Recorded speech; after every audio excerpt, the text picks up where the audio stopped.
Okay. જય જિનેન્દ્ર. જય જીનેન્દ્ર. સો આપણે હા માઇક બને તો બધા બંધ કરી કાઢજો. ઓકે. સો આપણે છેલ્લા 2 અઠવાડિયાથી આ ટોપિક ભાવના ઉપરનો હતો. એનું થોડુંક રિકેપ કરીને પછી ચાલુ કરશું.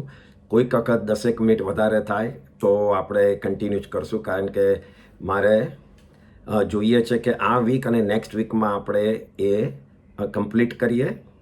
એના પછી નેક્સ્ટ આપણે નક્કી કરશું કયું. હમણાં મારા મગજમાં એમ છે કે 14 રાજલોકનું લઈશું, અને એમાં પણ જરાક વધારે એક્સપ્લેનેશનમાં જઈશું, એટલે એમાં પણ કપલ ઓફ વીક્સ થશે. અને એના પછીનું એક લાંબુ લેવું છે ફિલોસોફી, એ પછી નક્કી કરીશ અને આપણે જોઈશું. સો કમિંગ બેક ભાવના ઉપર, તો ભાવનામાં આપણે પહેલી 4 ભાવનાઓ જોઈ અત્યાર સુધી. તો એ અનિત્ય ભાવના, અસરણ ભાવના, સંસાર ભાવના અને એકત્વ ભાવના. એ 4 ભાવનાઓ જોઈ જે વૈરાગ્ય લાવે. વૈરાગ્ય લાવે એટલે આપણને ધર્મના માર્ગ ઉપર આગળ લઈ જાય અને આપણને મોક્ષ પમાડે. ભાવના વગર વૈરાગ્ય નથી ને વૈરાગ્ય વગર મોક્ષ નથી. આ આપણે લોકોએ લાસ્ટ ટાઈમ 2 ટાઈમથી આપણે આ સમજ્યા છે. હવે આપણે 5મી ભાવનામાં જઈએ. તો 5મી ભાવનાનું નામ છે અન્યત્વ ભાવના. વોટ ઇઝ અન્યત્વ ભાવના? સો અન્ય મીન્સ બીજું. એનો લિટરલ મિનિંગ બીજું થાય છે. એટલે આ ભાવનામાં સ્વ એટલે પોતે અને પર એટલે બીજું, એ બેઉને ડિફરન્સ બતાડે છે. અને એ જોવાનું છે કે આપણે ક્યાં આપણું કોન્સન્ટ્રેશન રાખવું અને ક્યાંથી આપણે ઓછું કરવું. એ સ્વ અને પરનો ભેદ બતાડે છે. મીન્સ એ બેઉ ટાઈપને જુદા કરે છે આ ભાવના ભાવવાથી. આ ભાવનાનું બીજું નામ છે ભિન્ન ભાવના. ભિન્ન મીન્સ અલગ. એટલે જે ચીજ અલગ અલગ કરે, જે ભાવના આપણને સમજાવે, એટલે એનું નામ ભિન્ન ભાવના છે. અને આનું બીજું નામ પણ એક છે, એનું નામ છે ભેદ જ્ઞાન ભાવના. વોટ ઇઝ ભેદ જ્ઞાન? તો જૈનિઝમમાં જ્યારે બી ભેદ જ્ઞાન હોય છે ત્યારે ઇટ ઓલવેઝ રિલેટ્સ ટુ આત્મા અને શરીર, જીવ અને અજીવ. એ બંનેના ડિફરન્સને જ ભેદ કહેવાય છે. જૈનિઝમ પ્રમાણે ભેદ એ રીતે જ પડે છે. એટલે જે ભાવનામાં આપણને જીવ અને અજીવ, આત્મા અને શરીરનું જ અલગ બતાડતા હોય, એ ભાવનાનું નામ ભેદ જ્ઞાન ભાવના છે. એટલે અન્યત્વ ભાવના એટલે એ વ્યવહારથી સિમ્પલ રીતે નામ મૂક્યું છે. અન્યત્વ એટલે આપણાથી જુદું શું છે, પર શું છે, એ ભાવના ભાવવાની છે આમાં. એટલે આ રીતે એના નામો છે. હવે આપણાથી અન્ય શું છે? તો આપણાથી અન્ય કઈ ચીજ છે કે જે આપણે આપણી માનીએ છીએ? તો સૌથી પહેલાં તમે ઉપરથી નીચે તરફ જઈએ આપણે, તો સૌથી પહેલાં આ સંસારને આપણે આપણો માનીએ છીએ. 4 ગતિ રૂપી સંસાર જે છે, જેમાં આત્મા કાયમ ભટક્યા જ કરે છે અત્યારના, એને આપણે આપણો માનીએ છીએ. એના પછી એ સંસારમાં જ્યાં આપણે જન્મ લીધો હોય, તો ત્યાંનો ફેમિલી છે, એ ફેમિલીને આપણે આપણું માનીએ છીએ. એ નેક્સ્ટ લેવલ થાય છે કે ફેમિલીને આપણે આપણું જ માનીએ છીએ. એનાથી પછી તો આપણી આજુબાજુની પરિગ્રહ છે, જે પ્રોસ્પેરિટી છે, એ બધું આપણે આપણું માનીએ છીએ કે આ બધું મેં ભેગું કર્યું છે અને મારું જ છે. ઘર હોય, ગાડી હોય, પૈસા હોય, બધું જ એ પરિગ્રહ આખો એ આપણે આપણો માનીએ છીએ. પછી એનાથી નીચે ઉતરે તો આપણે શરીરને આપણું માનીએ છીએ. એ એક્ઝેક્ટલી આપણી પોતાને જ ડાયરેક્ટલી રિલેટ થતું ચીજ છે. બીજી બધી ચીજ તો બહારની ચીજો છે, પણ શરીર જે આપણે આપણું માનીએ છીએ એ એના પછી આવે છે. એના પછી હવે અંદર જઈએ તો આપણો જે સ્વભાવ છે એને પણ આપણે આપણો માનીએ છીએ. આપણે વ્યવહારથી આ સ્વભાવ નામ રાખ્યું છે. એકચ્યુઅલી ટેકનિકલી સ્વભાવ નામ એ આત્માના રિયલ ભાવનું નામ છે, સ્વભાવ. એટલે આત્માનો જે જ્ઞાન દર્શન જે એનો ઉપયોગ છે જે કોન્સ્ટન્ટલી એને સ્વભાવ કહેવાય. આપણે હમણાં સ્વભાવ કોને કહીએ છીએ?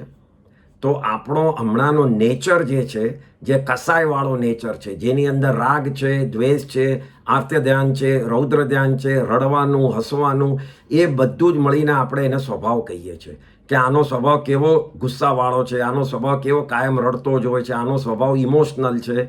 એમ જુદા જુદા નામો પાડીએ છીએ. કોઈ દાડો આત્માનો સ્વભાવ એક આત્માથી બીજા આત્મા જુદો હોતો નથી. પણ આ જે સ્વભાવ આપણે જે કહીએ છીએ વ્યવહારથી સ્વભાવ વડ વાપરીએ છીએ, એકચ્યુઅલી છે પરભાવ. એટલે એ સ્વભાવને પણ આપણે આપણો માનીએ છીએ, જેમાં કસાયો હોય છે, ક્રોધ, માન, માયા, લોભ હોય છે. એટલે એ સ્વભાવથી પણ નીચે ઉતરીએ તો શેના આપણે આપણું માનીએ છીએ? તો આપણે કર્મને, જેનાથી આપણે એક્શન કરીએ છીએ, આપણા મન વચન કાયાનો જે યોગ છે, આપણા યોગ મન વચન ને કાયાને યોગ કહેવાય. તો એના 3થી જે બી એક્શન આપણે કરીએ છીએ, જે બી કાર્ય કરીએ છીએ, એને પણ આપણે આપણું માનીએ છીએ. કારણ કે આપણે એમ લાગે છે કે આ મેં જ કર્યું છે, આ મારાથી જ થયું છે. પણ એકચ્યુઅલી એ થયું છે કર્મથી. કર્મ છે એટલે એક્શનો તમને, કર્મનો ઉદય થયો અને એક્શનો તમને કરાવી. એટલે કર્મને પણ આપણે આપણા માનીએ છીએ. એટલે આ રીતે તમે જુઓ તો સૌથી બિગર પિક્ચર જે સંસાર છે એમાંથી નીચે ઉતરતા જઈએ તો સંસારમાંથી ફેમિલીમાં આવ્યા, ફેમિલીમાંથી પરિગ્રહમાં આવ્યા, પરિગ્રહમાંથી શરીરમાં આવ્યા, શરીરમાંથી કસાયવાળા સ્વભાવમાં આવ્યા અને પછી કર્મમાં આવ્યા. આ બધી જ ચીજ આપણે રિલેટ નોર્મલ લાઈફમાં આપણી છે એમ કરીને કરીએ છીએ. તો આ ભાવના તમને ભાવવાની કેમ છે કે આ બધી ચીજો આપણાથી અલગ છે, અન્ય છે, એ સમજવા માટે અને કોન્સ્ટન્ટલી ભાવવાથી આ એકે ચીજ ઉપર આપણને મોહ રહે નહીં અને એકે ચીજમાં આપણે ફસાઈએ નહીં, એના માટેની આ ભાવના છે. એક્સક્યુઝ મી, એક મિનિટ. સુરેખાબેન પ્લીઝ મ્યુટ કરો. તમારી ઘૂઘરીઓ વાગ્યા કરે છે, પ્લીઝ. ઓકે, સો આ કર્મ એટલે ઉપરથી જોયું એ પ્રમાણે સંસારથી ચાલુ કરીને કર્મ સુધી પહોંચ્યા. એટલે આ બધાથી અલગ થવું હોય, બધાને અન્ય તરીકે જ રાખવું હોય તો આપણે પાસે રસ્તો શું છે? તો આપણી પાસે એક ઇમ્પોર્ટન્ટ રસ્તો છે કે કર્મને સમજીએ અને કર્મને જ અલગ કરીએ તો આ ઓટોમેટિકલી બધા અલગ થઈ જશે આપણાથી. એટલે એના માટે કરીને નોર્મલી આ ભાવના જ્યારે બી લોકો જ્યારે કહેતા હોય છે આના લેક્ચર ઉપર, એ શરીર જોડે જ બેઝ કરતા હોય છે કે શરીર પણ આપણાથી અન્ય છે. હું એમ કહું છું અને હું જેટલું વાંચ્યું છે કે કર્મને જ અલગ કરશું તો ઓટોમેટિકલી શરીર અલગ જ થઈ જશે. કારણ કે શરીર આવ્યું છે જ કર્મથી. જો કર્મ જ નહીં હોત તો શરીર પણ ન હોત. એટલે આપણે મૂળને જ કાઢીએ તો ઉપરના ઝાડને પછી કાઢવાની જરૂર નથી પડતી, આખું નીકળી જ જશે. એટલે કર્મને સમજવાની જરૂર છે. તો આમાં હવે આપણે આગળ વધીએ કે કર્મ છે તો કર્મના પ્રકાર શું છે? તો આપણે નોર્મલી કર્મના પ્રકાર જે બધાને જ ખબર છે કે 8 પ્રકાર છે, જે જ્ઞાનાવર્ણીય, દર્શનાવર્ણીય, વેદનીય, મોહનીય, આયુષ્ય, નામ, ગોત્ર અને અંતરાય. આ 8 કર્મ નોર્મલી કર્મના પ્રકારમાં ગણાય છે. બીજી રીતે કર્મનો પ્રકાર જોઈએ તો એના 3 પ્રકાર પડે છે. તો પહેલું છે પ્રકાર, એ ભાવ કર્મ છે. એટલે ભાવ કર્મ એટલે આત્મામાં રહેલા રાગ, દ્વેષ અને કસાયો, ક્રોધ, માન, માયા, લોભ, એ ભાવ કર્મ છે. દ્રવ્ય કર્મ છે એ બીજો ભાગ છે. એ દ્રવ્ય કર્મ એટલે ફિઝિકલ પૂતગલો, મોલિક્યુલ્સ જે બહાર છે કાર્બન વર્ગણાના, જે આપણા આત્મામાં એટ્રેક્ટ થાય આપણી કોઈ પણ એક્શનથી, એને દ્રવ્ય કર્મ કહેવાય છે. ભાવ કર્મ શું કરે છે? એ એટ્રેક્ટ કરાવે છે, એ એક્શન આપણને કરાવડાવે છે. આપણા ભાવ, સમજો કે ક્રોધ થયો, એ ક્રોધ થયો ભાવમાં થયો, પછી ક્રોધથી તમે કોઈના ઉપર બહારથી ગુસ્સો કર્યો, એનાથી જે કર્મ લાગ્યા એ દ્રવ્ય કર્મ થયા. એટલે એમ ભાવ અને દ્રવ્ય કર્મનો આમ ઇન્ટર રિલેશન છે એકબીજા જોડે. ભાવ દ્રવ્ય કરાવે છે અને દ્રવ્ય પછી પાછું જ્યારે ઉદયમાં આવે છે, એક મિનિટ, મ્યુટ કરો માઇકને પ્લીઝ. જ્યારે દ્રવ્ય કર્મ ઉદયમાં આવે છે ત્યારે પાછા આપણા ભાવો એવા જ ખરાબ કરે છે. એટલે આ સર્કલ ચાલે જ છે. એટલે પહેલો પ્રકાર ભાવ કર્મ, બીજો પ્રકાર દ્રવ્ય કર્મ.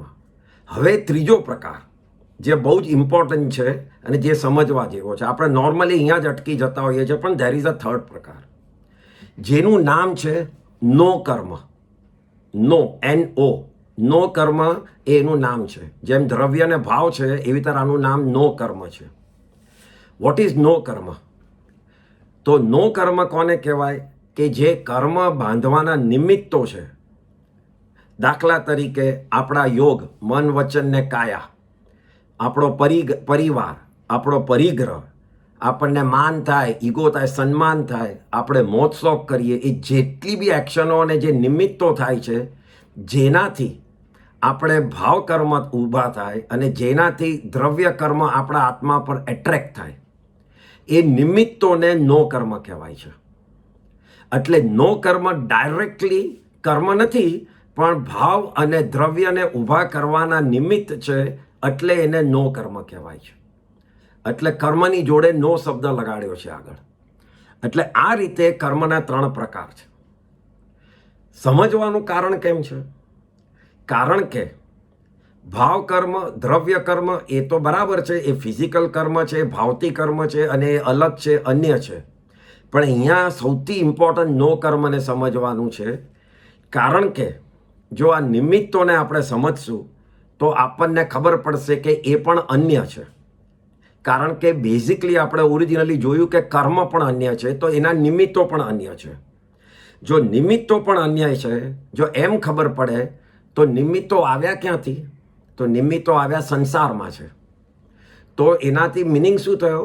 તો સંસાર બી અન્ય છે, કારણ કે સંસારમાં જ નિમિત્તો છે, તો એને પણ અન્ય મૂક્યો. એનાથી આગળ વધીએ તો આ નિમિત્તો, એમાં એક નિમિત્ત છે શરીર પણ છે. જેમ આપણે મન, વચન ને કાયાના યોગ કીધા, તો યોગ છે ક્યાં?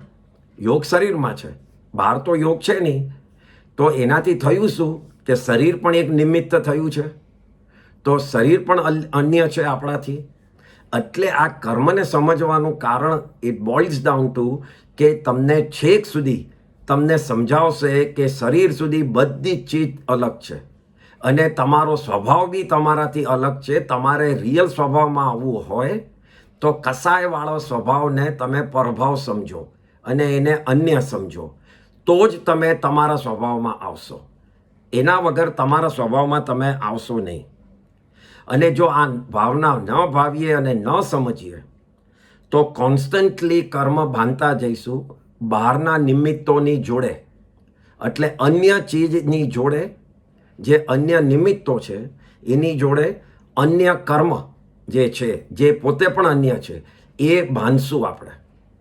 અને એના પછી રિઝલ્ટ શું થશે? તો રિઝલ્ટ થશે ઉદય વખતે ભોગવવું અન્યને નહીં, સ્વને થશે. એ અન્યના કર્મથી ભોગવવું સ્વને થશે. એટલે સ્વ પોતે ને આવું ભોગવવું પડશે. એટલે આ ભાવનાથી અન્યને જો અલગ કરશો તો સ્વને ઓલરેડી તમે સેફગાર્ડ કરો છો, એને બચાવો છો અને એનાથી જ તમે સ્વને આગળ લઈ જશો. એક જ ચીજ તમારે કરવાની હોય કે કર્મના આ બધું સમજવાથી તો મારા યોગને હું ધર્મની લાઈનમાં જ આગળ લઉં. એટલે અન્યને મારે યુઝ કરવું છે, એટલે મારા શરીરને મારે યુઝ કરવું છે, તો એક જ જગાએ હું કરું, એ પુરુષાર્થમાં કરું. કયા પુરુષાર્થ? ધર્મની લાઈનમાં આગળ જવું, વૈરાગ્યની લાઈનમાં આગળ જવું. એના જ માટે આ શરીર જે અન્ય છે એનો હું યુઝ કરું. પણ એને હું પોતે છું એમ ન માનું, એને યુઝ કરવા જેટલું જ માનું. યુઝ થઈ જાય એટલે એ પણ મારું નથી એ મગજમાં રાખવું જ. એ આ અન્યત્વ ભાવનાનું મેઇન પોઈન્ટ છે. આનાથી એ પણ સમજવાનું છે કે એક પણ કર્મનો પૂતગલ આપણે લઈ આપણો આત્મા મોક્ષમાં જતો નથી. નાનામાં નાનો પૂતગલ બી જો આત્મામાં રહી જાય તો મોક્ષ થતો નથી. એ પાક્કી વાત છે. અને જે હમણાં આપણી ઓળખાણ આપે છે આમ અમિત નામની ઓળખાણ મારા શરીર જે મને આપે છે એ ઓળખાણ અહીંયાના સંસાર પૂરતી જ છે. મોક્ષમાં આ ઓળખાણ લઈને આ શરીર જવાનું નથી. એટલે અન્ય અને પર અને સ્વમાં સમજવા માટે આ ભાવનાથી એ વિચારવાનું કે મારી જોડે શું આવે છે અને મારી જોડે જે આવે એ જ મારું છે, બાકીનું અન્ય છે.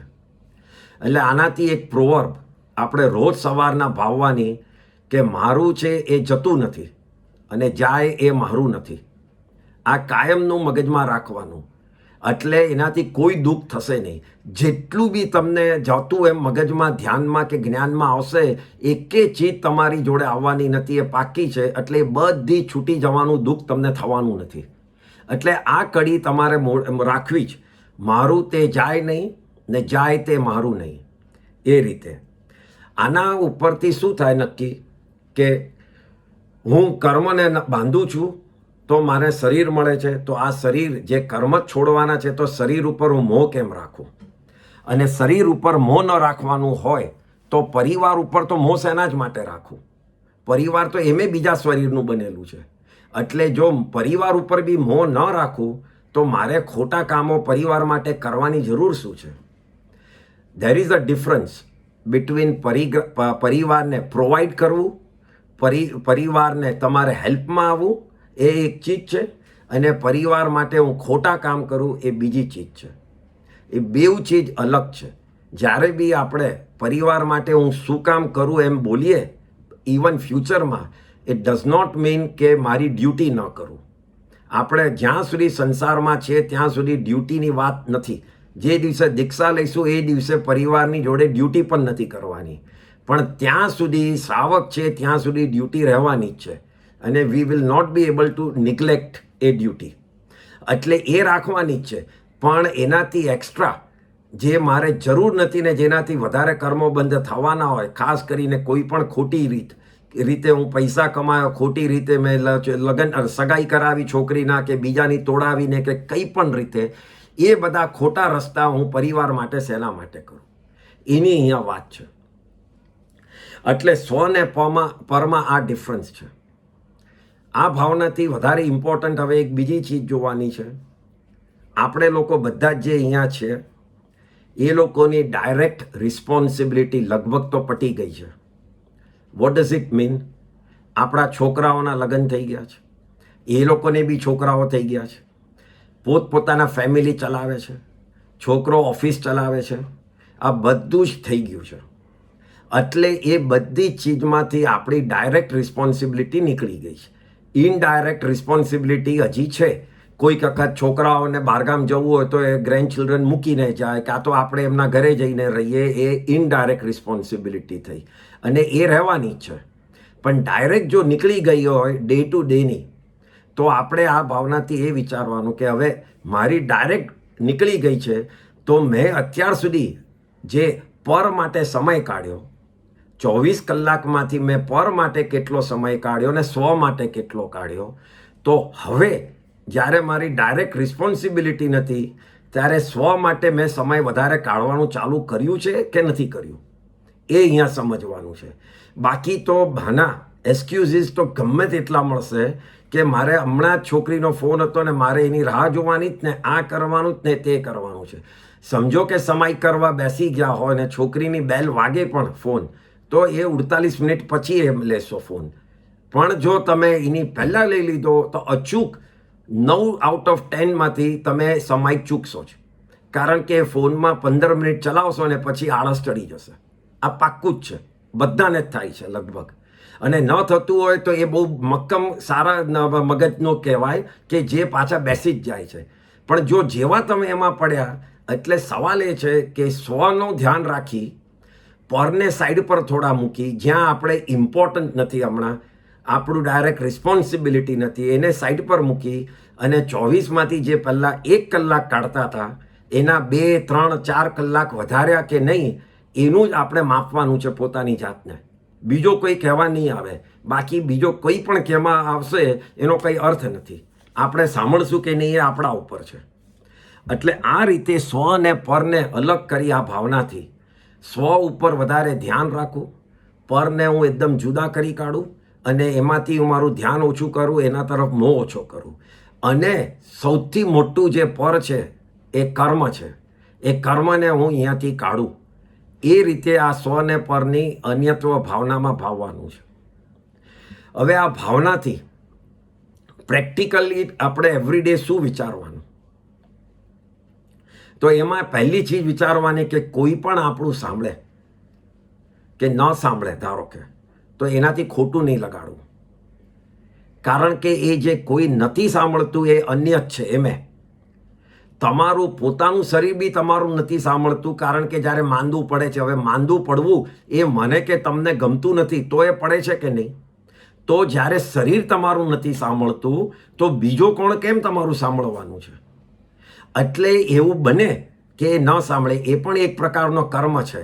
એ જ્યારે કર્મનું કરશું ત્યારે આવશે. એમાં નામ કર્મમાં એક યશ કર્મ છે, જેનાથી એ કર્મનો ઉદય હોય ત્યારે તમે જે બી બોલો એ બીજો સાંભળે, તમારો પડતો લઈ લે, આપણે જલી લે તમે જે બી બોલ્યા હોય.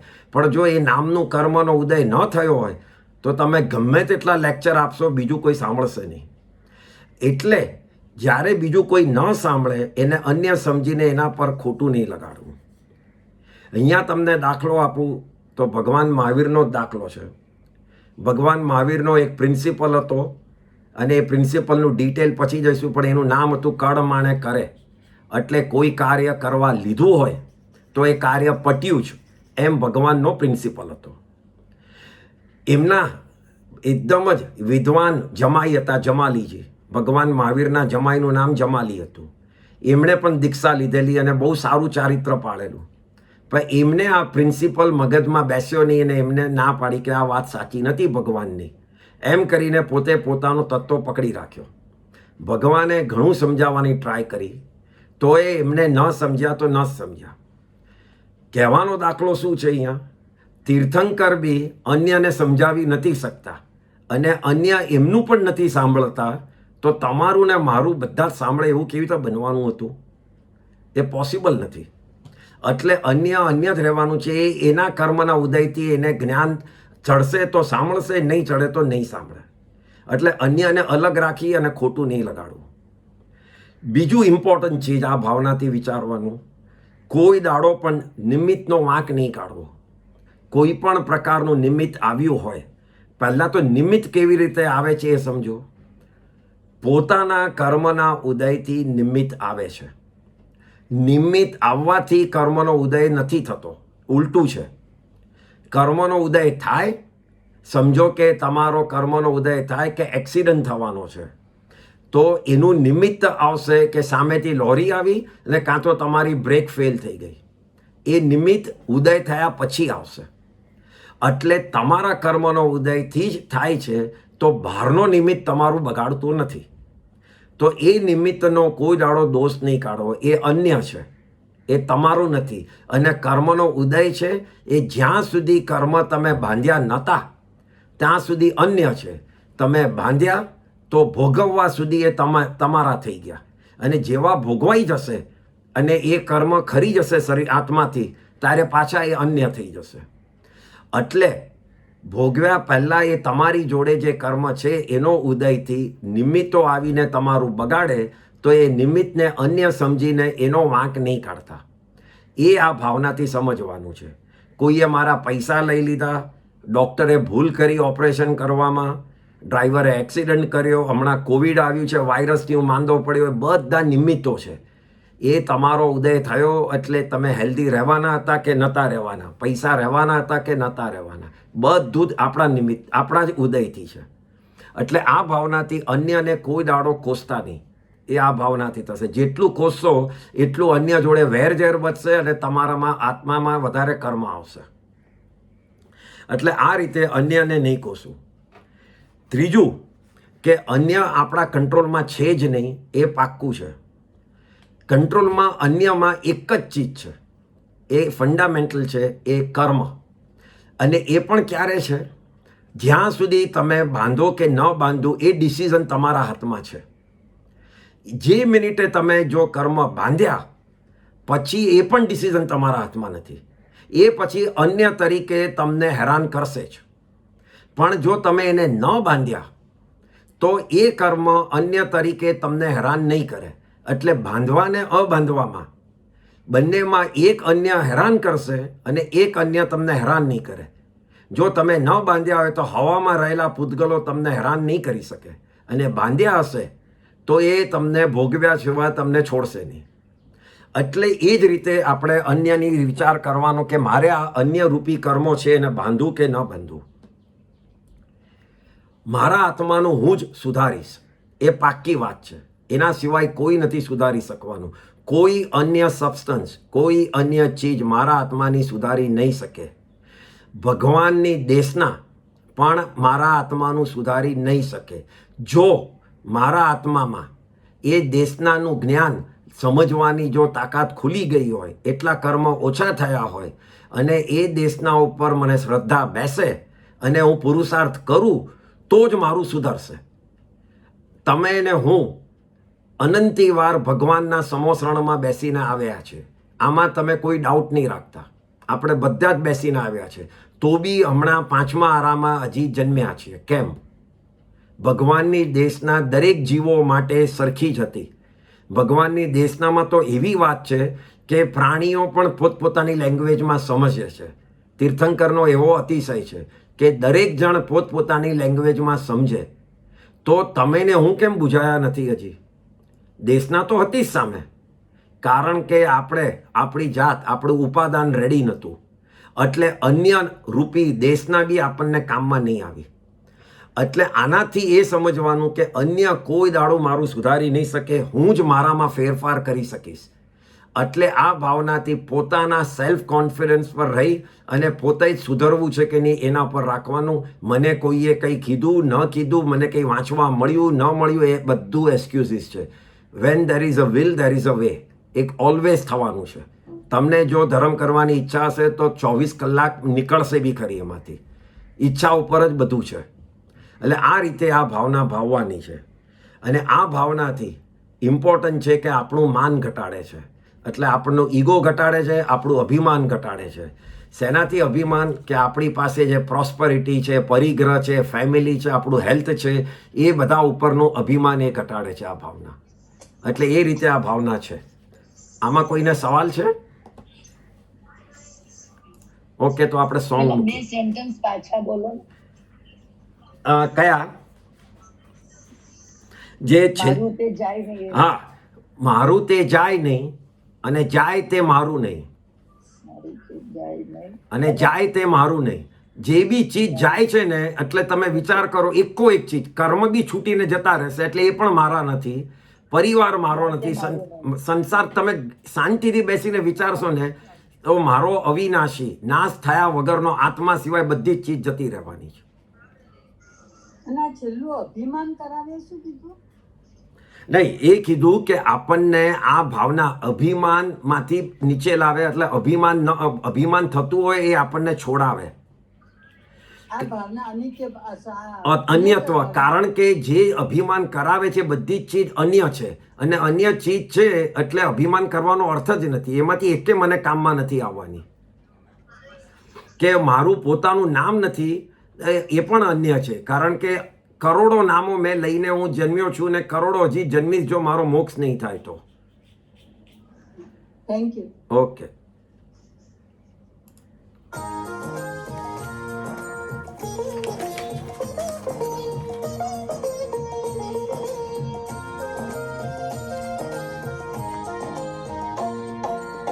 जहाँ देह अपनी नहीं तहाँ अपना को, जहाँ देह अपनी नहीं तहाँ अपना को, घर संपत्ति पर प्रकट ये पर है परिजन लोय, ये प्राणी पर है परिजन लो.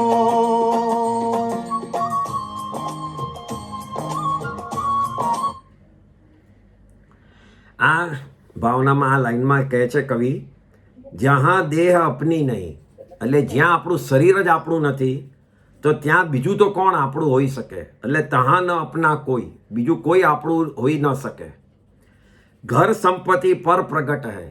ઘર સંપત્તિ છે, પ્રગટ રૂપે આપણી સામે છે, આપણને વ્યવહારથી લાગે છે આપણી છે, પણ છે પર હૈ પરિજનલોય, એટલે પરિવાર પણ પર જ છે. આ બધી ચીજ બહાર દેખાતી પણ બધી ચીજ જે મારી નજીક મને લાગે છે એ બધી પર છે. એટલે આ બે લાઈનમાં એમ કવિ કહે છે. હવે આપણે વૈરાગ્યની છઠ્ઠી ભાવના, છઠ્ઠી ભાવનાનું નામ છે અસુચિ ભાવના. અસુચિ ભાવના તમને કોન્સન્ટ્રેટ કરાવે છે હવે તમારા શરીર ઉપર. આ ભાવના સ્પેસિફિકલી શરીર માટેની છે, કારણ કે બધી ચીજ ઉપરથી મોહ ઉતરી જાય પણ માણસનો મોહ શરીર ઉપરથી ઉતરતો નથી. એટલે ડાયરેક્ટલી આ ભાવના હવે શરીર ઉપર આવી છે. પરિવારથી પણ આજે સમજો કે કોઈ ગુજરી ગયું તો મહિના પછી જે હમણાં ઇફેક્ટ હશે મહિના પછી ઓછી થશે, અને 6 મહિના પછી કે 2 વર્ષ પછી 5 વર્ષ પછી તો દિવસે યાદ નહીં હોય, એવું પણ થઈ શકે. એટલે એ બધું ધીમેથી ઉતરતું જાય છે. ત્યારે શરીરનું કંઈ પણ છે ઉતરતું એ કાયમનું મગજમાં રહે છે. એટલે આ ભાવના શરીર ઉપરની ભાવના છે. આ ભાવનાનું નામ અસૂચિ છે. સૂચિ એટલે શું? તો સૂચિ એટલે શુદ્ધ. સૂચિનો અર્થ ડાયરેક્ટલી થાય છે શુદ્ધ, અને અસૂચિનો અર્થ થાય છે અશુદ્ધ. એટલે જે સૂચિ છે એ શુદ્ધ, અસૂચિ છે એ અશુદ્ધ. શુદ્ધ શું છે? તો શુદ્ધ છે આત્મા. એના સિવાય બીજી કોઈ પણ ચીજ પ્યોર છે જ નહીં. આત્મા એક શુદ્ધ છે. અને બીજું અસૂચિ શું છે? તો આત્મામાં રહેલા જે રાગ અને દ્વેષથી ભરેલા આત્મા છે એ અશુદ્ધ છે. એટલે જ્યારે રાગ અને દ્વેષ અને કસાયો જ્યારે ન હોય ત્યારે આત્મા શુદ્ધ થઈ જાય છે. એટલે જ મોક્ષમાં આત્મા જે છે એ શુદ્ધ આત્મા થઈ ગયો. અને જે સંસારમાં છે હજી અશુદ્ધ છે, કારણ કે એમાં કસાયો છે, રાગ અને દ્વેષ છે, એટલા માટે. તો આમ શુદ્ધ અને અશુદ્ધ એટલે સૂચિ અને અસૂચિનો મિનિંગ છે. અહીંયા આત્મા ઉપર નહીં પણ શરીર ઉપરની વાત છે. બહારથી દેખાતું પોતાનું શરીર એ પણ અશુદ્ધ જ છે. આ ભાવનામાં મેઇનલી શરીરને જ કીધું છે. શરીર ઉપર જ કેમ કોન્સન્ટ્રેટ છે? તો એનું રીઝન એ છે કે આપણી આખી ઓળખાણ, આપણું આખું અસ્તિત્વ એ આપણને આ ભાવમાં શરીર જ આપે છે. શરીર છે એટલે બધા આપણને ઓળખે છે. શરીર ન હોય તો કોઈ ઓળખવાનું છે નહીં આપણને. જેટલા બી આપણા પરિવાર જોડે સંબંધો છે એ બધા શરીરથી છે, કારણ કે શરીર ન હોય તો આત્મા તો છૂટો થઈ, એ સંબંધ હોવાના જ નથી હોતા આત્મા જોડે. તો જેટલા બી આપણી એક્શનો છે એ કોનીથી થાય છે?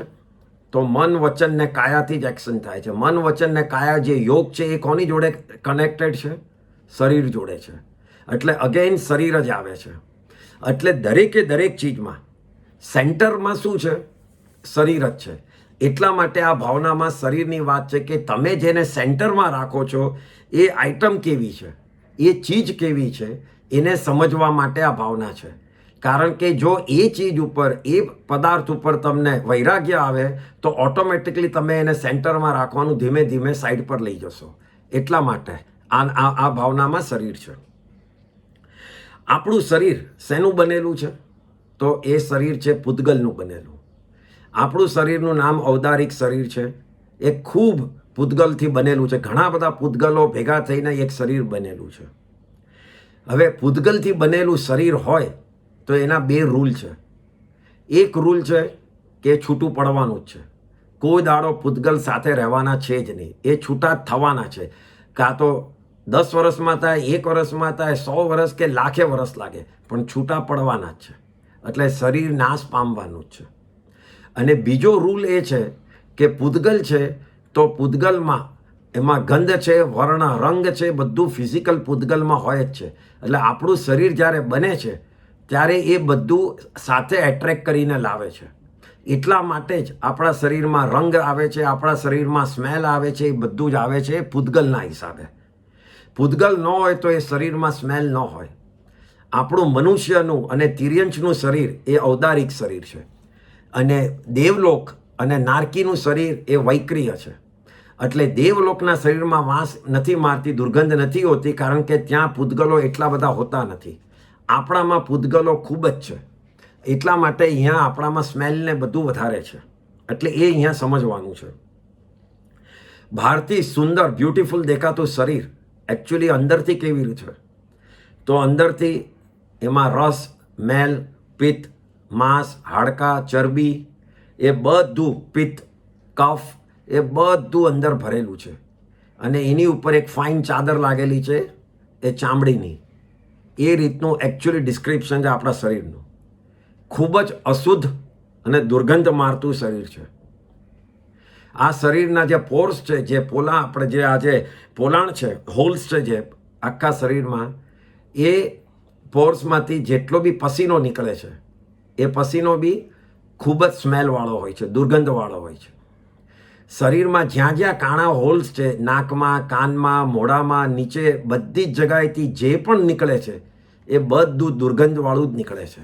કોઈ પણ ચીજ સુગંધવાળી નીકળતી નથી. આ શરીરને એમ કહો તો એક જાતનો સંચો છે.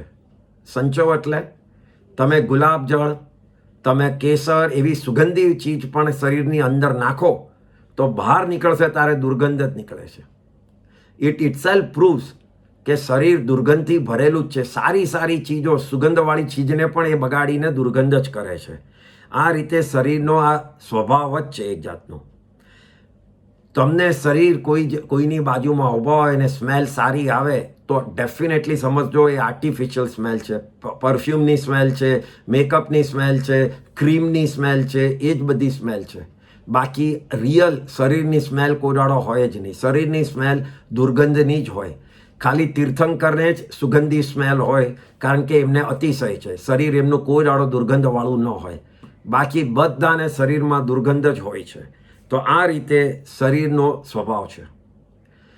આપણે શરીરના બ્યુટીને જ જોઈએ છે કાયમ. પિક્ચરો લાઈન અને જે બધું જે નવી ફેશનમાં આપણને બધાને બ્યુટી તરફ જ એટ્રેક્શન કરી ગયું છે. શરીરની બ્યુટી તરફ જોઈએ છે. ઇવન કોઈનું શરીર અગલી હોય એને પણ નથી જોતા. એટલે આપણે શું કરીએ છીએ? આપણે બ્યુટીને જ જોઈએ છે, ઇવન શરીરને નથી જોતા. કારણ કે અગલીનું શરીર અને બ્યુટીફુલનું શરીર તો સેમ છે, ખાલી બહારથી દેખાવ અલગ છે.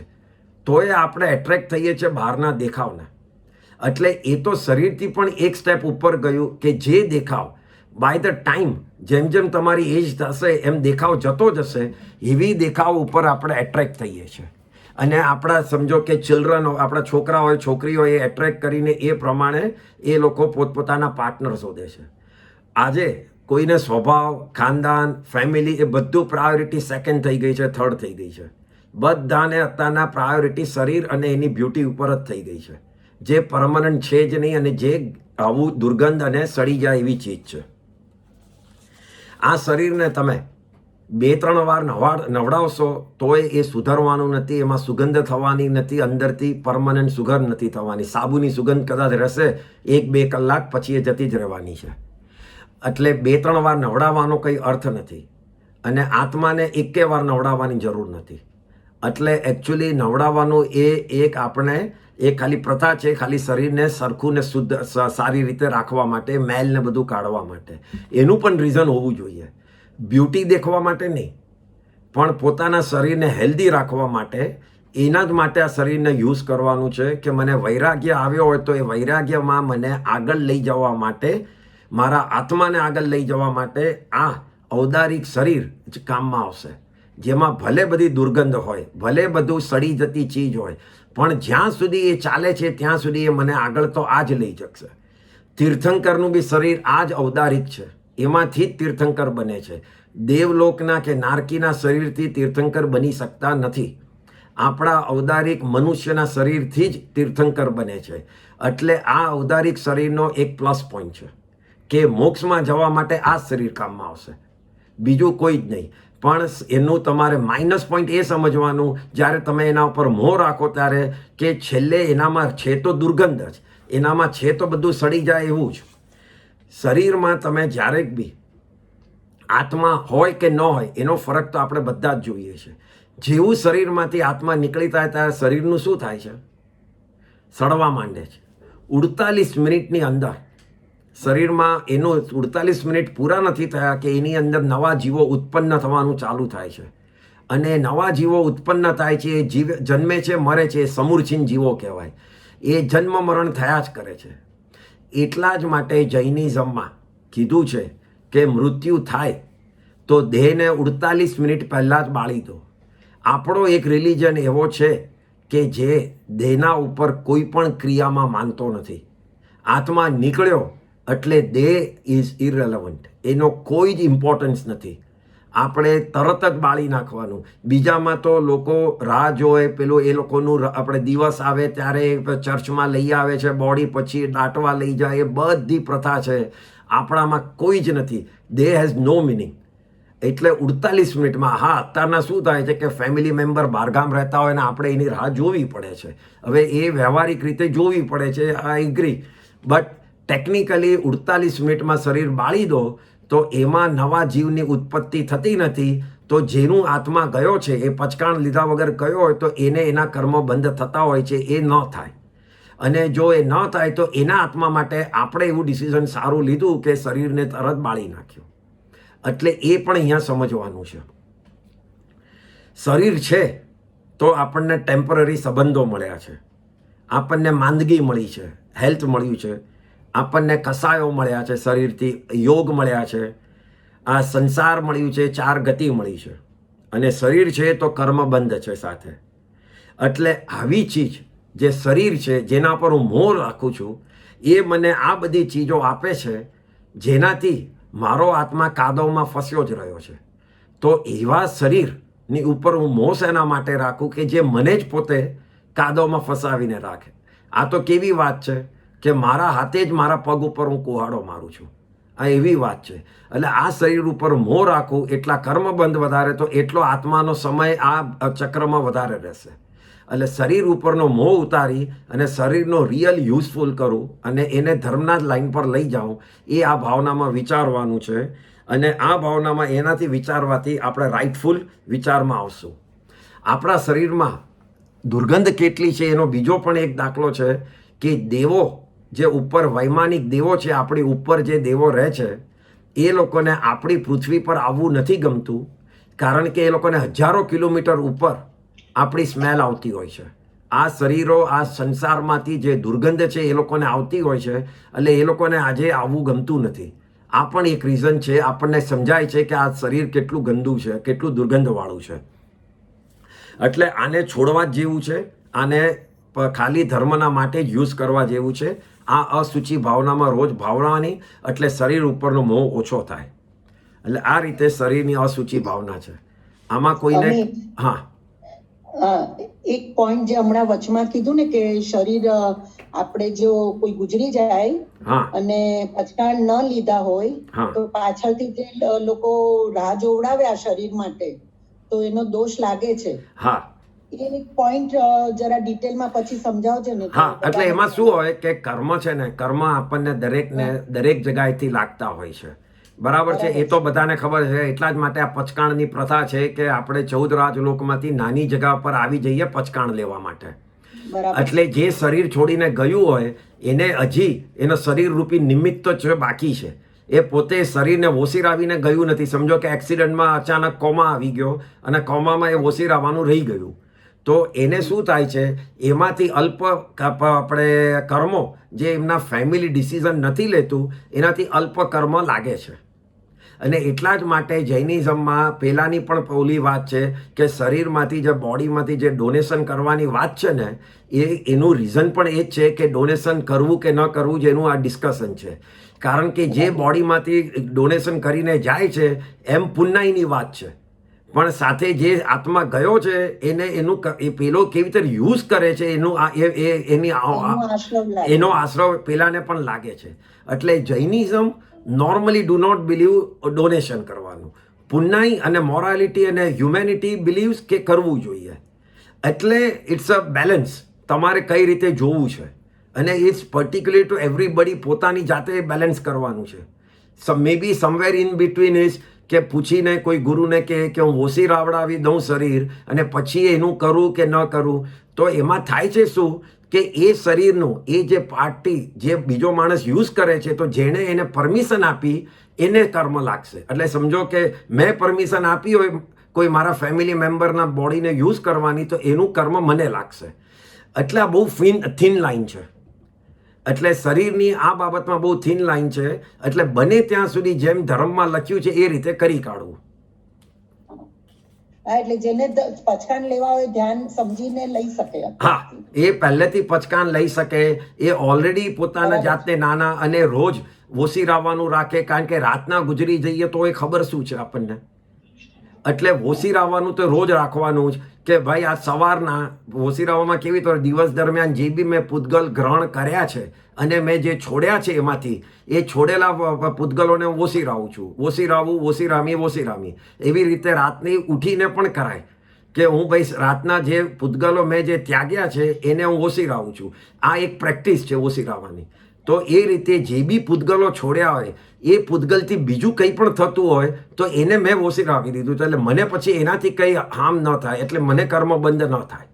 એટલે આ બધું ટેકનિકાલિટી જૈનિઝમે ગોઠવેલી છે કે જેનાથી આપણે આપણા આત્માને બચાવી શકીએ છીએ. અમે હા. એક સવાલ, આપણે જે કોમામાં જતા રહ્યા હોય કે આપણને ભાને પણ એ વખતે આત્મા તો શરીરમાં છે જ નહીં, એટલે એ વખતે કોમામાં ગયા એ વખતે તો વોસીરાવી શકાય ને. એટલે વોસીરાવે પણ એમના મનથી એમણે હજી વોસીરવી નથી શક્યું. એ આત્મા સાંભળે છે પણ મનથી વોસીરાવાનું છે, કારણ કે કર્મ બાંધો છો મનથી.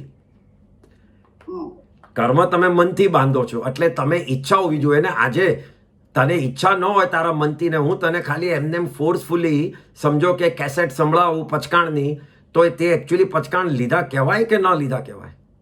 ના, બરાબર છે. એટલા માટે તો પછી તો કોમાવાળાને કેવી રીતે? એટલે એ પછી આપણે વ્યવહારથી કરાવીએ છીએ. હમણાં બી મેં કરાવેલા જ હતા, એટલે એ કરેલું હતું. પછી હવે એનું એમને જે બી ફળ જેટલું બી ઓછું મળે કે આ તો એમને ધારો કે મન કોઈનું ઓપન હોય થોડું ને એમને સાંભળ્યું હોય એ મને નથી ખબર. આપણે એઝ અ ફેમિલી મેમ્બર કરાવી દીધું અને બેસ્ટ હોપ રાખી કે એમને બધું સંભળાઈ ગયું.